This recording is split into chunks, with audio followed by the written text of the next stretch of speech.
అయినా వదల్లా. బైబిల్ దాచిపెట్టారు, అయినా వదల్లా. ప్రభు మందిరికి వెళ్ళి మొత్తం మీద రక్షించబడ్డాను. 99లో బాప్తీసం తీసుకున్నాను. 2000 వాక్య పరిచర్యకు నిలబడ్డాను. 25 సంవత్సరాలుగా ఆపకుండా మందిర కార్యక్రమాలు పరిచర్య చేస్తున్నాం. ఇది దేవుడిచ్చిన భాగ్యం. అర్థమైందా?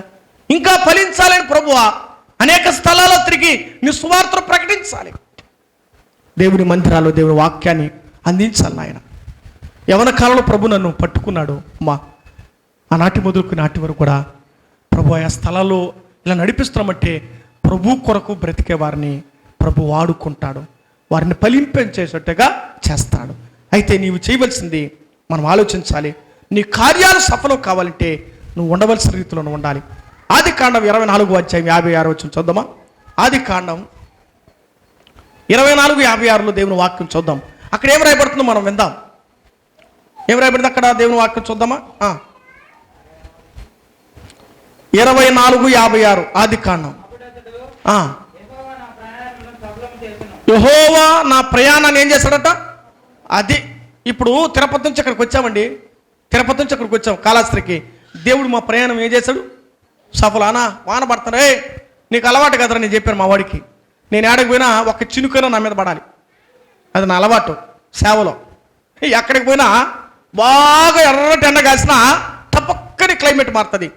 అప్పుడు అనిపించింది, ప్రభువా మేఘస్తంభంలో నన్ను నడిపిస్తున్నావు తండ్రి, నీకు స్తోత్రం అనాలి. నేను ఇశ్రాయేలు ప్రజలు ఎట్లా నడిచారు? వేడిగా నడిచారు, చల్లగా నడిచారా? ఏమా చల్లగా పోయినారు వాడు, నన్ను కూడా చల్లగా తీసుకెళ్తున్నావు ప్రభువా, వేడి లేకుండా ఎండ లేకుండా. దేవుడికి తెలుసండి నీ ప్రయాణాలను దేవుడు తోడుంటాడు. మనం పోతా ఉంటే ఎవరైనా మనం గుద్దేస్తాం, మనకేం తెలుసా?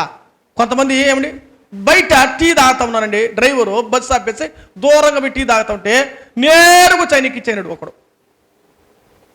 స్పాట్. దీన్ని బట్టి నీకేం అర్థమవుతుంది? నీ ప్రయాణాల్లో మా చర్చి పక్క అతను ఉన్నాడండి, ఆలోచన చేయాలి. రోజు ఆయన మందిరం బయట ఆ విధంగా లైట్ వేసేవాడు. ఎందుకు సార్ మీరు దూరం వస్తారో, మీరు ఎందులేండి మేము వేస్తాలే అని ఆయన వేసేవాడు. బాగున్నాడు, తెల్లవారు కొద్ది చక్కగా టీ తగ్గట్లే ప్రశాంత్ గెలిపాడు. ఎంత అదృష్టవంతుడని చెప్పాం. ఎందుకు తెలుసా? ప్రశాంత్ వయసు అయిపోయిందిలే, రిటైర్డ్ పర్సన్, కాలం తీరింది, ప్రభు దగ్గరికి వెళ్ళాడు. ఆలోచన చేద్దాం. మన ప్రయాణాలు మనం పోయేటప్పుడు ఎట్ట పోవాలా? ఎట్ట పోవాలి చెప్ప? మంచం మీద పడిపోయి 10 మంది తిట్టించుకోకుండా ప్రశాంతంగా ప్రభువా నీ సన్నిధి నేను చేరాలి. ఇది నా ప్రయాణం. పరలోకమే నా అంతఃపురము, చేరాలనే నా తాపత్రయం. పరలోకమే నా అంతఃపురము, చేరాలనే నా తాపత్రయం. నిజమేనా? పోతే ప్రశాంతంగా ప్రభువా నీ పరలోక రాజ్యంలో నన్ను చేర్చుకుని. ఆయన డాక్టర్లు బ్రతకని నన్ను దేవుడు నేటికి బ్రతికిస్తున్నాడు.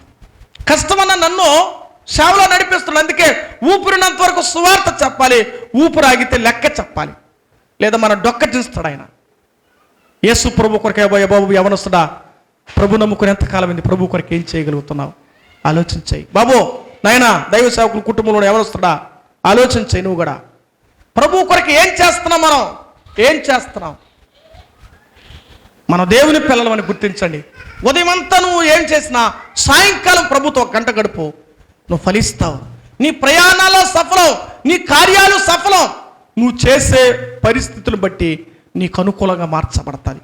యోసేపును తన ప్రతి ఆటంకాన్ని అనుకూలంగా మార్చుకున్నాడు. అననుకూలమైన పరిస్థితుల్లో అనుకూలంగా మార్చుకొని ఆశీర్వదించబడ్డాడు. ఐగుప్తు దేశములనే ప్రధానమంత్రి అయ్యాడు. ఆ స్థాయి రావాలంటే ఊరికి వచ్చిందా?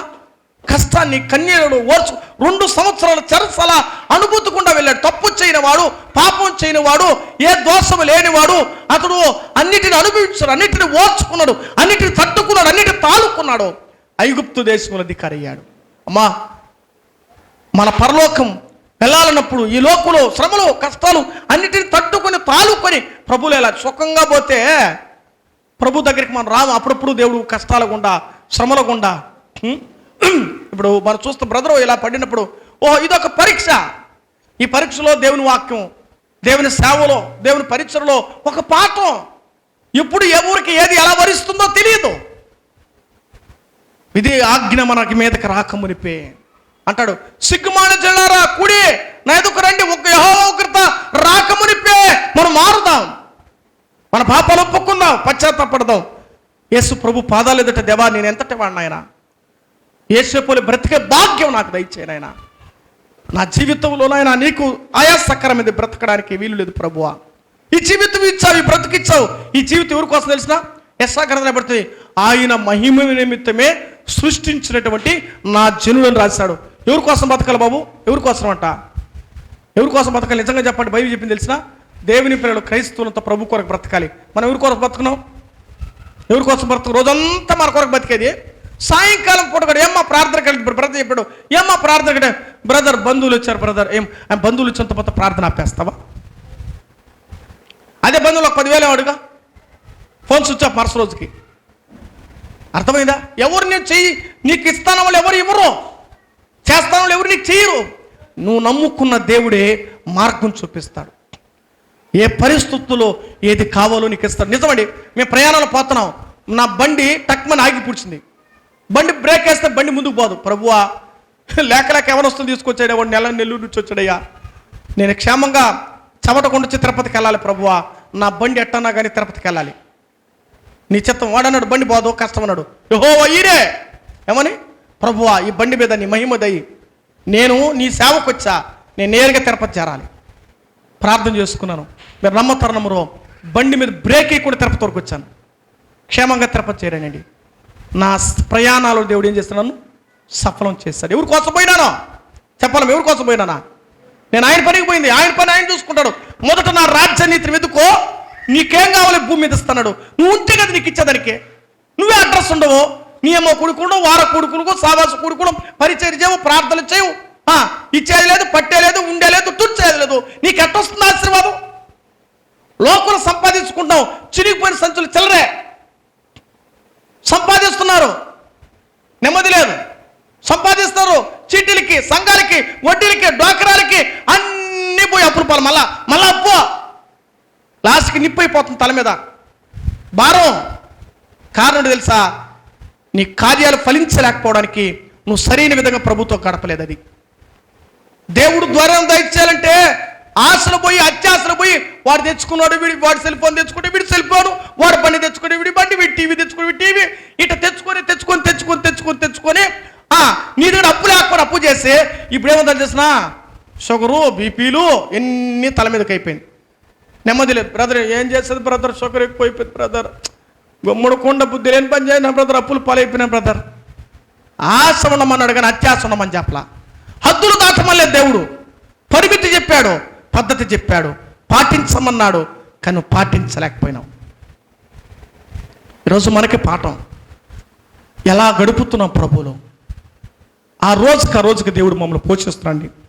మనాతో పోషించడుగా ప్రతి దినం దేవుడు మహాకృపలో మా కుటుంబాలు పోషిస్తున్నాడు, ఆరోగ్యాలు పోషిస్తున్నాడు, బిడ్డల జీవితాలు పోషిస్తున్నాడు, భార్య జీవితాలు పోషిస్తున్నాడు. కారణం తెలుసా? దేవుడు మా కుటుంబం మీద తన కనుదృష్టి ఉన్నది.